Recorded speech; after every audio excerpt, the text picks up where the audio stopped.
কৃষ্ণ কোনো দেবতা নয়, কৃষ্ণ হচ্ছে অসুর। কিন্তু আপনারা জানেন না কৃষ্ণের গোপ ছিল।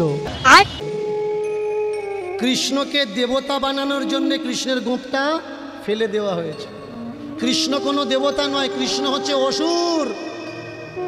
সেই অসুর কৃষ্ণকে ধর্মগ্রন্থের মাধ্যমে দেবতা কৃষ্ণ বানিয়ে দেওয়া হলো। চলো ভাই দেখো আপনি কি করতে।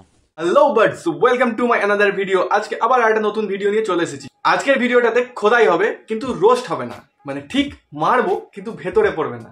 শাবাশ বেটা। আজকাল দেখছি হঠাৎ করে নতুন নতুন ভগবানের নতুন নতুন ঠাকুরের আবির্ভাব ঘটছে। দীনকৃষ্ণ ঠাকুর ঠাকুর ঠাকুর, এ বাবা কান্ডাম করে ফেললাম। এবার চারিদিক থেকে তার ভক্তেরা এসে বলবে, হাই তোর এত বড় সাহস, তুই আমাদের ঠাকুরকে নিয়ে বলছিস, তোর নরকেও জায়গা হবে না। আই ডোন্ট কেয়ার, আমার কিচ্ছু ছেড়া যায় না। দীনকৃষ্ণ ঠাকুরের ভক্তরা যারা আমার কমেন্টে এসে গালাগালি করবে তাদের জন্য একটা কথা বলে দিচ্ছি, তোমরা যদি ভাবো যে তোমাদের এই ঠাকুরের সঙ্গে থেকে তোমরা স্বর্গে যাবে, তো সেগুড়ে বালি। আজকে তোমাদেরকে একটা কাকের গল্প বলবো। একটা কাক ছিল যার নাম ছিল চুঁয়ে, যার কাজ ছিল লোকের। হঠাৎ একদিন রামপাট কেলানি খাওয়ার পর সেই কাক তার পোদে ময়ূরের পালক গুজে সে নিজেকে কৃষ্ণ ঠাকুর বলে মানতে শুরু করে। তাই তার নতুন নাম রেখে দেয় কৃষ্ণ ঠাকুর। দীন কৃষ্ণ ঠাকুর আবার এই বলছে কৃষ্ণ কোনো দেবতা নয়, কৃষ্ণ অসুর। একটা বিষয় কিন্তু আমার খুব চমৎকার লেগেছে, সেই কৃষ্ণের সাথে এই কৃষ্ণের কিন্তু ভালো মিল আছে। সেই কৃষ্ণ মাখন চুরি করতো, আর এই কৃষ্ণ সবাই জানে, বাকিটা বলার দরকার নেই। এই লোকের ইন্টেনশন এত বাজে, আমি জানি না কি করে এখনো পর্যন্ত পাবলিক একে অ্যালাউ করছে। এর অনেক ভিডিও আছে সেগুলো নিয়ে কথা বলার মতো, কিন্তু তার মধ্যে আমি বেছে নিয়েছি যেটা আমার সব থেকে অপছন্দের। ইতিহাসে আমরা প্রত্যেকেই জানি যে সব থেকে বড় কুসংস্কার ছিল সেটা হচ্ছে সতীদাহ প্রথা। রাজা রামমোহন রায় সেই সতীদাহ প্রথা বন্ধ করেছেন। তিনি কিন্তু এই সতীদাহ প্রথার মতো কুসংস্কারের বন্ধ করার জন্য কোনো রকম দেবদেবীকে অপমান করেননি। তিনি তার নিজের বিদ্যা, জ্ঞান এবং বুদ্ধি ও যুক্তি দিয়ে কিন্তু সেই কুসংস্কার থেকে মানুষকে বার করে এনেছেন। যদি আপনি পারেন মানুষকে জ্ঞান ও যুক্তি দিয়ে বার করে আনতে, তাহলে সেটাই করুন। আপনার কিন্তু ক্ষমতা নেই অন্য কোনো ধর্মকে নিয়ে কথা বলার। একমাত্র আপনি বুঝে গেছেন যে হিন্দু ধর্মের মানুষের মধ্যে একতা নেই। অলরেডি তাদের মধ্যে ধর্ম, জাতি এবং কাস্ট নিয়ে একটা প্রথম থেকেই মতভেদ আছে। আপনি সেই সুযোগটাকে কাজে লাগিয়ে আপনি মানুষকে আরো ভরকাচ্ছেন। প্লিজ এটা বন্ধ করুন। একটা পয়েন্ট কিন্তু ভালো করে মনে রাখবেন, আমি কিন্তু প্রত্যেকটা ধর্মকে রেসপেক্ট করি, তবে হ্যাঁ আপনাদের মতো কিন্তু আমিও আমার নিজের ধর্মকে ভালোবাসি। মা, আম্মি, মাদার, এইটা শুনতে ডিফারেন্ট হলেও না, এটা কিন্তু একই জিনিস। ঠিক তেমনই পরমাত্মা একই, যেটা আমি নিজে মনে করি। আরে দাদা, অনেক মহাপুরুষ আছে যারা কুসংস্কারের বিরুদ্ধে কথা বলেছেন।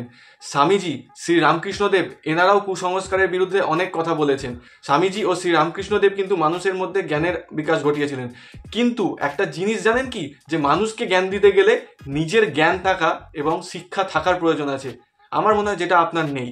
আপনি যেটা করছেন সেটাকে একটা প্রোপাগান্ডা বলা হয়, আপনি যেটা করেন সেটাকে কীর্তন নয়, ক্যাম্পিং বলা হয়। যারা এই রকম বিষধর মানুষকে সাপোর্ট করছেন তাদের উদ্দেশ্যে একটা কথা বলি, একবার গভীরভাবে চিন্তা করে দেখুন তো যে ইতিহাসে বা পুরোনো দিনে কত হিন্দু মানুষকে মৃত্যু ভয় দেখিয়ে কনভার্ট করা হয়েছে অন্য ধর্মে। তবুও আপনার পূর্বপুরুষ কত সংঘর্ষ করেই না আপনাকে একটা হিন্দু পরিবারে জন্ম দিয়েছে। কাশ্মীর ফাইল দেখেছেন তো?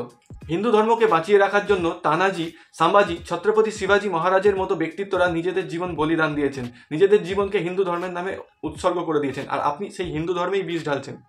স্বামী বিবেকানন্দ, যিনি সত্য সনাতন ধর্মের প্রচারের জন্য বিদেশে ভ্রমণ করেন এবং ইংরেজ যারা আমাদের ভারতবর্ষে শাসন চালিয়ে গেছে তাদেরকে তিনি তার সত্য সনাতন ধর্মের অনুগামী বানিয়েছেন। তার একটা ভাষণ যেটা গোটা শিকাগো শহরকে দাঁড়িয়ে হাততালি দিতে বাধ্য করেছিল, আর আপনি স্টেজে দাঁড়িয়ে সেই হিন্দু ধর্মকে নিয়েই আপনি বিষ উগলাচ্ছেন। আপনি স্টেজে দাঁড়িয়ে যেই শ্রীকৃষ্ণকে অসুর বলেছেন, সেই শ্রীকৃষ্ণই বলেছেন মানুষ কিন্তু জন্মসূত্রে ব্রাহ্মণ বা শূদ্র হয় না, মানুষের কর্ম কিন্তু সে ব্রাহ্মণ নাকি শূদ্র সেটা নির্ধারণ করে। তার আগে আমরা কিন্তু মানুষ, আর আপনি সেই মানুষের মধ্যেই বিবাদ সৃষ্টি করছেন। আর আপনাদের সবাইকেই বলছি, যদি আপনাদের জীবনে কোনো রকম সমস্যা থাকে, শ্রীমদ্ ভগবদ গীতা পড়ুন, শ্রী রামকৃষ্ণদেবের কথামৃত পড়ুন, দ্য ভিশন অফ স্বামীজি বইটা পড়ুন। অ্যাটলিস্ট বই পড়ুন যেখান থেকে জ্ঞান অর্জন করতে পারবেন, বা অথবা এমন কিছু মানুষের সান্নিধ্যে যান যারা জীবনে কিছু করেছে। এইসব চোর ছ্যাচোর ধাপ্পাবাজ আপনাদেরকে কি জ্ঞান দিচ্ছে, কি আপনাদের সমস্যার সমাধান করবে? এরা নিজেরাই তো অন্ধকারে নিমজ্জিত। এইসব মানুষের প্রধান কাজ হচ্ছে ভগবানের নামে উল্টোপাল্টা কথা বলে ভগবানকে নিয়ে একটা আপনাদের মনে ভয় সৃষ্টি করা।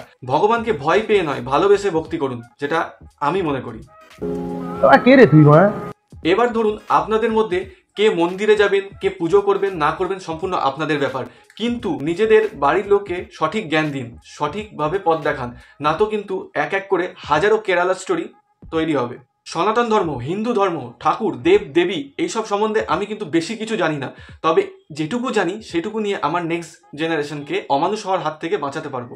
সব থেকে খারাপ লাগে কোথায় বলুন তো, এইসব লোকের কথায় ডাইভার্ট হয়ে মানুষ ভুল পথটা বেছে নেয়। যেমন কিছুদিন আগের কথাই বলছি, এই ধরুন সরস্বতী পুজোর আগের কথা, কিছু মানুষ যারা সরস্বতী পুজোর আগে কমপ্লিট তৈরি হয়ে যাওয়া মা সরস্বতীর মূর্তি ভেঙে ফেলে, জানি না তারা কে বা কারা, তবে আমার এইটুকু মনে হয় যে আর যাই হোক তারা মানুষ হতে পারে না, মনুষ্যত্ব থাকলে অন্তত তারা এসব করতে পারে না। আর সব থেকে বড় কথা হলো, মানুষ যে ধর্মেরই হোক না কেন, আপনার সন্তানটাও কিন্তু হাতে বই নিয়ে স্কুলে পড়তে যায়, আর আমরা হিন্দু ধর্মে এই বইটাকেই কিন্তু বিদ্যার দেবী সরস্বতী হিসেবে মানি। তো আপনাদের রাম মন্দির নিয়ে, মথুরা, বৃন্দাবন, কাশী এগুলো নিয়ে আপনাদের প্রবলেম থাকতে পারে, মা সরস্বতীকে নিয়েও যদি এবার প্রবলেম থাকে তাহলে শিক্ষা ব্যবস্থা কোথায় যাবে সেটা সবাই বুঝতে পারছে। যদি নবজাগরণের সৃষ্টি করতে হয় তাহলে অর্থহীন কুসংস্কার ও নিয়মগুলোর পরিবর্তন করুন এবং সঠিক ব্যাখ্যা দিন। আমাদের দেবদেবী যেমন শিব, দুর্গা, কালী এদেরকে নিয়ে ঠাট্টা করা বন্ধ করুন। আমরা ভারতবাসী, ভারতের মধ্যে আমরা সমস্ত ধর্মের মানুষ একসঙ্গে শান্তিতে বসবাস করি। এই শান্ত এবং ঠান্ডা পরিস্থিতিকে উত্তপ্ত করার চেষ্টা করবেন না। হিন্দু ধর্ম প্রথম থেকেই 4 ভাগে ভাগ হয়ে আছে, পারলে জোড়া লাগানোর চেষ্টা করুন, মানুষকে সঠিক পথে নিয়ে যাওয়ার চেষ্টা করুন, আর নতুন করে ভাঙার চেষ্টা করবেন না। মানুষে মানুষে দ্বন্দ্ব সবাই লাগাতে পারে, কিন্তু মানুষকে মানুষের সাথে একই সুতোতে যে বাঁধতে পারে তাকেই মহর্ষি বলা হয়, আর আপনি অন্তত কোনো মহর্ষি নন। আর হ্যাঁ, যারা কমেন্টে এসে গালাগালি করবেন, বিশেষ করে এর ভক্তরাই হয়তো আমাকে এসে গালাগালি করতে পারেন, আই ডোন্ট কেয়ার, কোনো ব্যাপার না।